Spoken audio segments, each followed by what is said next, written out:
Scuffed shoes, a tired retail uniform, a name tag hanging by one corner. That was how I noticed my daughter first, sitting alone at the mall food court, slowly stacking coins for a paper cup of coffee. For a second, my mind refused to accept it as reality finally caught up. I almost walked past her. This was not the confident woman I raised, the one who loved tailored dresses and drove the SUV I helped her buy 2 years earlier. This version looked smaller, exhausted, shoulders curved inward, like someone carrying a weight no one else could see anymore today. When I said her name, she flinched before looking up. The dark circles beneath her eyes told a story she hadn't spoken. Her fingers shook as she placed the cup down. Fear flickered across her face, then disappeared behind a practiced smile meant to reassure me, not herself at all. "Hi, Mom," she said quietly, as if volume itself was dangerous. I asked where my granddaughter was, why she wasn't here on a weekday afternoon. My daughter explained that her husband and his mother had taken the child out. Her voice stayed steady, but her eyes didn't tell me truth. I slid into the seat across from her and asked about her car, the one I helped her finance. She hesitated, gaze drifting toward the mall entrance. She said her husband needed it for work, that his truck had problems.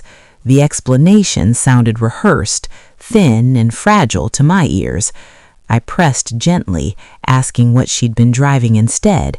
She laughed too quickly and said the bus was fine, cheaper even. I studied her closely then, noticing the weight she'd lost, how the uniform hung loose, how her phone never left her line of sight like a silent warning sign. When I reached for her hand, it felt cold despite the warm afternoon. I asked her to tell me what was really happening. She pulled away, insisting everything was fine, that she needed to leave soon. The urgency in her voice contradicted every word she spoke that afternoon. She stood abruptly, announcing she had to catch the next bus. When I offered to drive her, she refused too fast, panic sharpening her tone before she softened it. Around us, families laughed, teenagers shouted, and food smells filled the air, while my daughter silently begged me not to push. I had spent decades reading people for a living, knowing when words hid fear, so I asked where she was living now. She blinked, said the same house, the one with the fence and old tree I remembered well, yet her expression told me the truth was elsewhere entirely today. I changed tactics and asked about lunch. She claimed she wasn't hungry, but I used my mother voice and insisted she sit. I ordered too much food, watching her while I waited. When I returned, she was staring at her phone again, tense, controlled, afraid of being noticed at all. I asked if her husband was checking on her.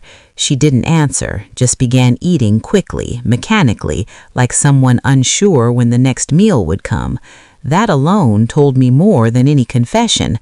I reminded her that I raised her better than silence and lies ever, especially with me. She stopped, set down the utensils, and looked at me with tears shining. She begged me to let it go, saying speaking would only make things worse. When I asked what she meant, her voice cracked as she admitted her husband and his mother controlled everything she owned, including custody. The mall noise faded as she explained the threats. If she disobeyed, they would make sure she never saw her daughter again. Her mother-in-law already had a lawyer, already claimed she was unfit for working too much. I listened as fear and exhaustion spilled from every word she spoke softly. She told me it began months earlier, after her husband supposedly lost his job. His mother convinced them to move in temporarily. Once they left their home, locks were changed, ownership questioned, and the house rented out without her knowledge. Her car disappeared next, then her cards, then her paycheck.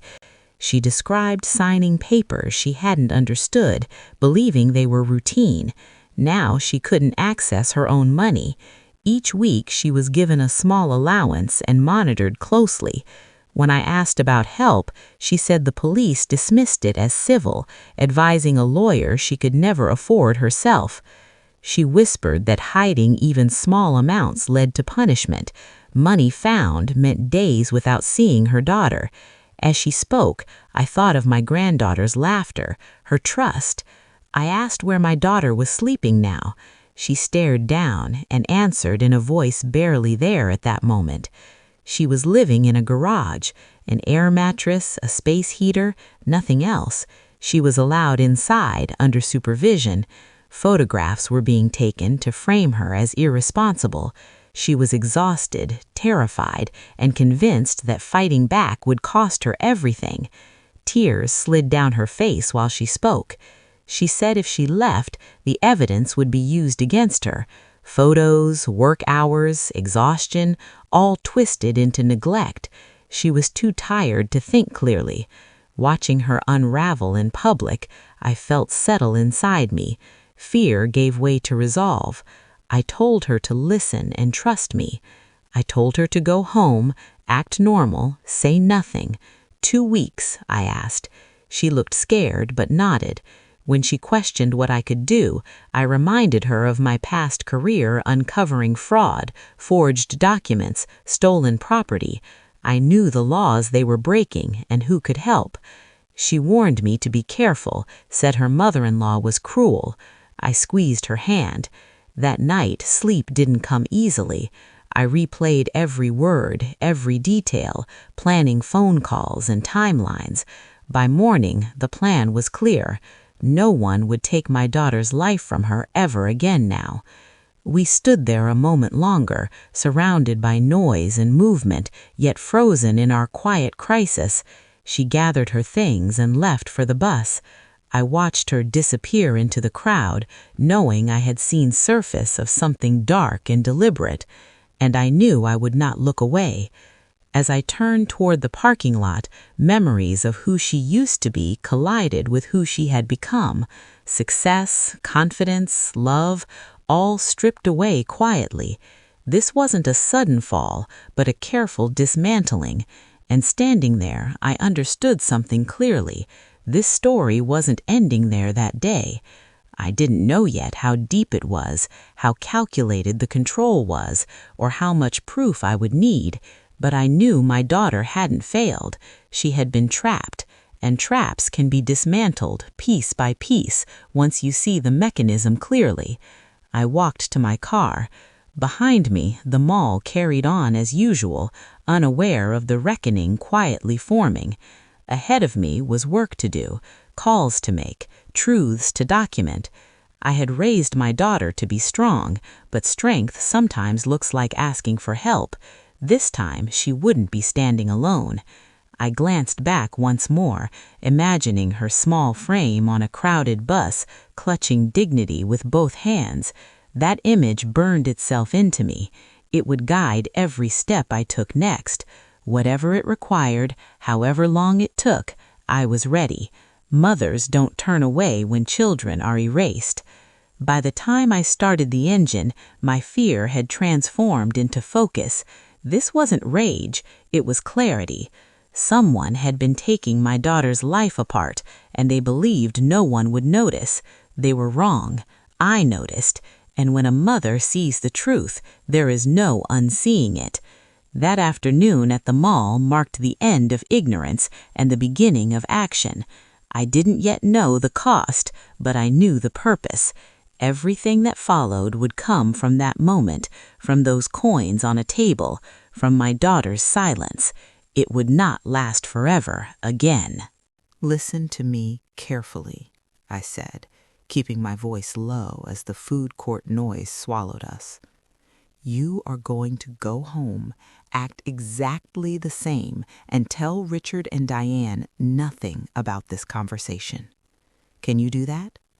Sophia hesitated, then nodded, wiping her cheeks with the back of her hand. "I'm scared, Mom." I leaned closer.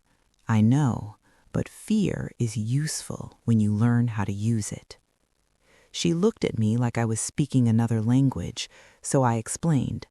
I told her about my 33 years as a real estate attorney, about the fraud cases, the forged signatures, the spouses who thought they were clever until paperwork proved otherwise. I told her the police officer was wrong.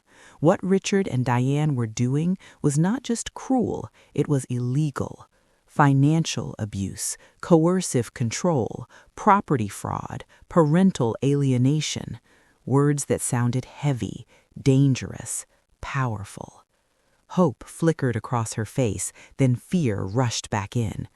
"What if they find out?" she asked. "What if they punish me?" I reached across the table.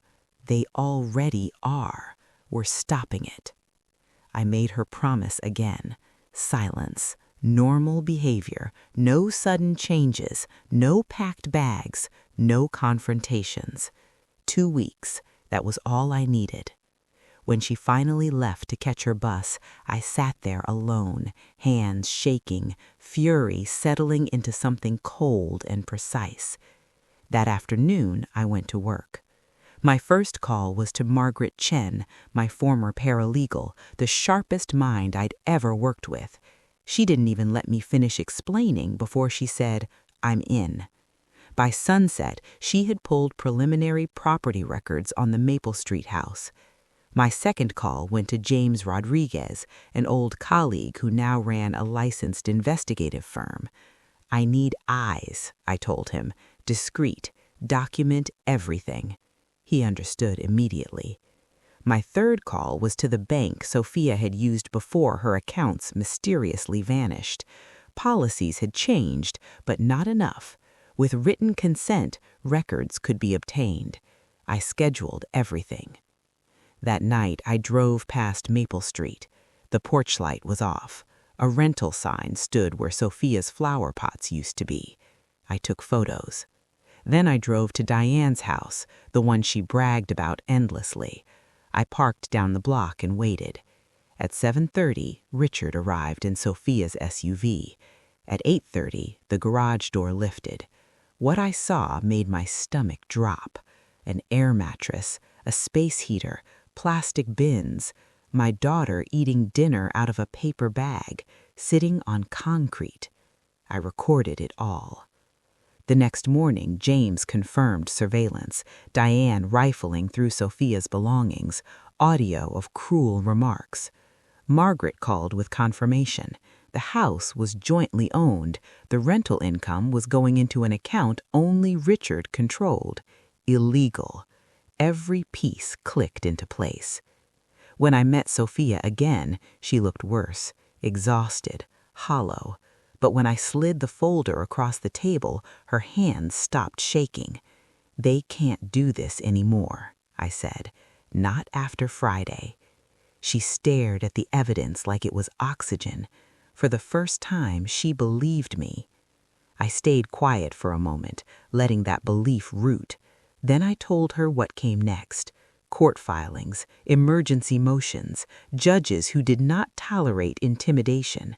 I explained the difference between noise and power, between threats and proof. She listened like someone memorizing a lifeline. When we stood to leave, she hugged me tightly, and for the first time in months, her shoulders relaxed. As she walked away, I watched until she disappeared. Then I opened my phone and began drafting timelines, lists, and strategies. They thought she was alone. They were wrong, very wrong. That night I slept little, but my mind was sharp. Plans layered over anger, and patience replaced panic. This was only the beginning. By morning, everything would be in motion, and nothing they did could stop it. I promised myself that silence would no longer protect abusers, only expose them. The clock had started, and justice was finally catching up. I was ready, more than ready. This was war, quiet, calculated war, and I would win, for my daughter and my granddaughter, no matter what. The next few days passed like a test of endurance. Sophia followed my instructions perfectly.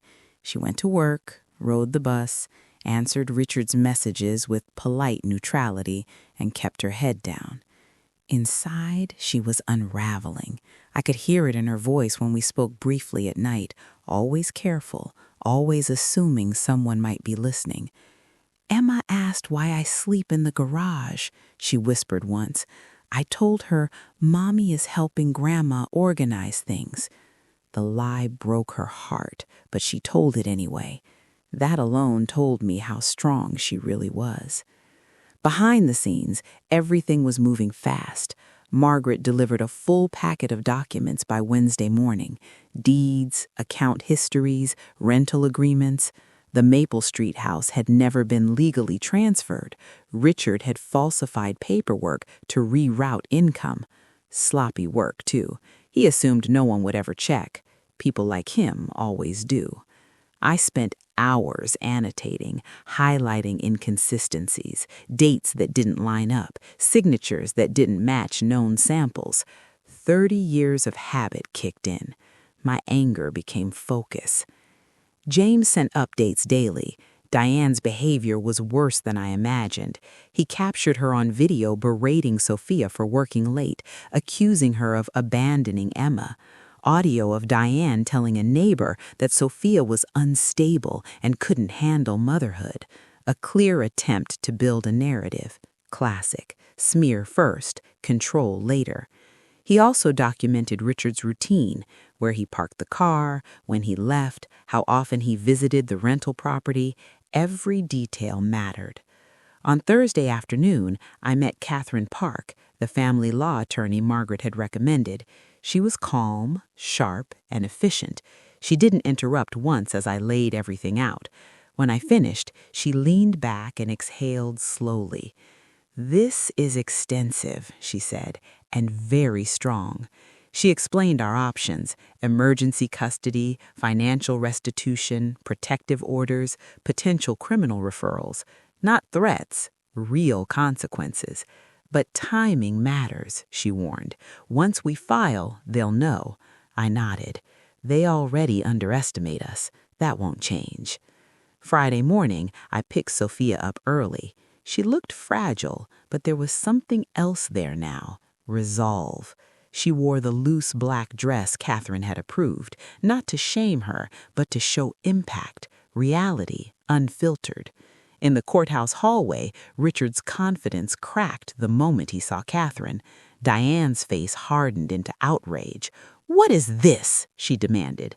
Catherine stepped forward smoothly. "This is accountability." Inside the conference room, the evidence spoke for itself. Photos of the garage, bank records, forged signatures, surveillance footage. Diane's voice, cold and dismissive, telling a 4-year-old her mother didn't love her. Richard stared at the table. Diane argued until her lawyer stopped her mid-sentence. He'd seen enough.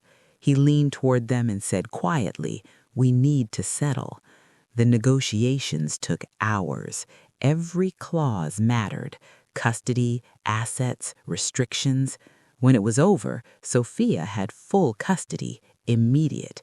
The house was returned, the money accounted for, Richard's visitation was supervised, Diane was cut off completely. No contact, no influence, no power. When the judge signed the emergency order, Sophia's knees nearly buckled. I caught her before she fell. We went straight to Diane's house with a police escort. Emma ran into Sophia's arms the second she saw her. "We're going home," Sophia told her, voice breaking. And for the first time, it was true. As we packed the few belongings from the garage, I watched Diane from the doorway. Silent now, small, powerless. She avoided my eyes. That evening, back at my house, Emma fell asleep on the couch between us. Sophia watched her breathe, tears sliding silently down her face. "I thought I'd lost everything," she whispered. I shook my head. "You were surviving. That's not the same as losing." Outside, the sun dipped below the horizon, and for the first time in months, the air felt lighter. But I knew this wasn't over. Healing never is. Still, the worst part was behind us, and for now, That was enough. The weeks that followed were quiet, deliberately so. Sophia moved back into the Maple Street house with Emma, and the silence there felt different. Not empty, but healing. Sunlight filled rooms that had been closed for months. We bought groceries together, cooked simple meals, and let routines rebuild themselves slowly. Emma chose her bedroom again, placing stuffed animals with careful seriousness. Each small, normal moment stitched something back together. Richard complied with the order. Supervised visits happened twice a month at a neutral center, brief and awkward. Sophia returned home afterward exhausted but steadier each time. Diane never appeared. The restraining order held, and with it came an unfamiliar peace. Sophia opened her own bank account, saw her paychecks land where they belonged, and cried the first time she paid a bill without asking permission. Independence can feel like grief before it feels like freedom. We met weekly with Catherine to close remaining details. Title corrections were filed, rental income was transferred, a forensic accountant confirmed the totals. James wrapped his investigation and testified by affidavit, calm and precise. When it was finally finished, Catherine shook Sophia's hand and said, "You did the hardest part." Sophia corrected her gently. "My mother did." Catherine smiled. "You both did." Healing, I learned, is not dramatic. It is paperwork, patience, and showing up on ordinary days. Sophia began therapy, a quiet office with soft chairs and a window that looked onto trees. She learned the language of boundaries, the difference between responsibility and blame. Some nights she still woke panicked, reaching for her phone. We breathed through it together. Mornings came. Emma turned 5 in early spring. We held a party in the backyard under the oak tree. Balloons bobbed, cupcakes leaned, neighbors came. Emma wore a crown and laughed without checking anyone's face for permission. Richard sent a card. Sophia read it, then set it aside. No arguments, no spirals, just choice. One afternoon, Sophia asked me to walk the house with her. We touched walls, remembered birthdays, named the places where fear had lived. "I want new memories," she said. We repainted the kitchen a warm white. We fixed the loose stair. We planted herbs by the window. Ownership is an act of care. I returned to my quiet retirement, but something had changed in me, too. I volunteered with a legal clinic, reviewing cases of financial coercion. The patterns were familiar, the excuses predictable. I told clients the truth kindly and early. Control hides in paperwork. Abuse wears reasonable clothes. Light helps. On a summer evening, Sophia and Emma sat on the porch watching fireflies. Sophia leaned her head on my shoulder. "I didn't think I'd survive that," she said. I watched my granddaughter chase sparks of light and felt a steady certainty. "You did more than survive," I said. "You reclaimed yourself." Later, when the house settled and the night grew soft, I thought about the food court, the coins, the bus schedule folded small. I thought about how close we came to missing it. Love notices, love asks, love acts. The law has its place, but courage starts at a table with coffee and the right question. We had asked it, and because we did, tomorrow looked possible again. I have learned to measure victory quietly. It is found in mornings without fear, in doors unlocked by choice, in laughter that rises naturally. Sophia began planning for the future again. Classes she wanted, a schedule she owned. Emma learned to ride her bike on the sidewalk, wobbling, triumphant. I walked beside her, hands ready, not grabbing. That balance matters. When doubts returned, we named them. When memories intruded, we paused. Strength grew in repetition. Safety grew in truth. I kept my counsel when asked for details. This was not spectacle. It was repair. and in that repair something larger settled into place. Justice is not loud, it is thorough, it leaves room for life. The future arrived without ceremony, carrying groceries, homework, bedtime stories, and the ordinary grace of being allowed to breathe again, together, at home, unafraid, at last. Forever moving forward, mindful, steady, choosing kindness, courage, and care for ourselves, each other, always, from now on. We returned to Maple Street just as the sky softened into evening. The house stood quiet, waiting. The tenants were gone, the locks changed, the keys warm in my palm. Emma burst inside first, running room to room like she was afraid it might disappear. "Mommy, is this really ours?" she asked, breathless. Sophia knelt and hugged her. "It's ours," she said. "We're home." That night, after Emma fell asleep in her own bed, surrounded by familiar toys and freshly washed sheets, Sophia and I sat at the kitchen table with mugs of tea. The house creaked gently, settling around us. "I keep expecting something bad to happen," she admitted, "like it'll all be taken away." I reached for her hand. "It won't. This part is real. You're safe now." She cried then, fully, openly, not from fear, but release. I held her like I did when she was small, rocking slightly as months of silence finally broke. "Thank you," she whispered, "for seeing me, for not giving up." I kissed her hair. "That's not something mothers do," I said softly. "It's who we are." Time moved forward, steady and kind. 6 months later, the backyard was filled with voices and color. Emma turned 5 beneath the oak tree, a swing tied carefully to its strongest branch. Balloons danced in the breeze. Sophia laughed as she helped Emma blow out her candles. The shadows under her eyes were gone. Her smile had weight again. She'd gained confidence, friends, balance. Therapy had helped. Work had noticed. Life, slowly, had returned. Richard stayed at a distance, following the rules. He showed up when scheduled, left when time was up. Maybe he was changing. Maybe not. That story was still being written. Diane tried once more through lawyers to insert herself back in. Catherine ended that with a single letter. Silence followed, the kind that means an ending has been accepted.